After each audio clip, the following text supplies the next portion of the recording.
How's it going, everyone? I'm Andrew with SpeedTech Lights, and welcome to an episode of SpeedTech SpotLight. In this episode, I wanted to go over our Z-6 TIR versus our MultiColor Z-12 linear. So for example here, I brought a Z-6 TIR in blue amber, so you'll see my unit is half blue and half amber. And then here, I brought our MultiColor Z-12 in a blue amber as well.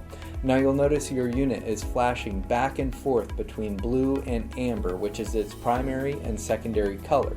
Now another really cool feature within our MultiColor Z-12 is built into the flash patterns. You can run your primary color or your secondary color individually. So you can do that by cycling to the end of your pattern sequence. So let me go ahead and get to the end of the pattern sequence here. And then you'll see that I have 4 patterns in my primary color and 4 patterns in my secondary color. So for example here, my primary color is blue, so I'll have pattern 1, pattern 2, pattern 3, and pattern 4.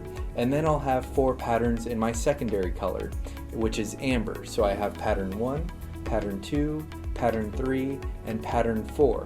And then beyond those, I'm back into my multicolor flash patterns. And again, you have that ability with our MultiColor Z-12 to run your unit in multicolor, your primary color, or your secondary color with the built-in flash patterns.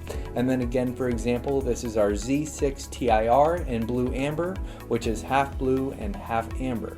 But we do offer these units in amber, red, blue, green, and clear, in solid and half-half color combinations for our TIR series.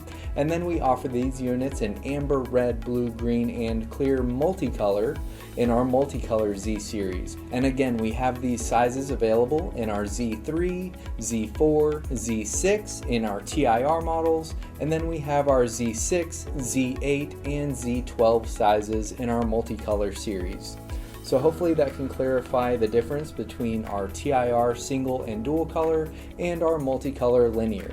If you have any questions, feel free to contact us and we'll talk to you soon. Thanks.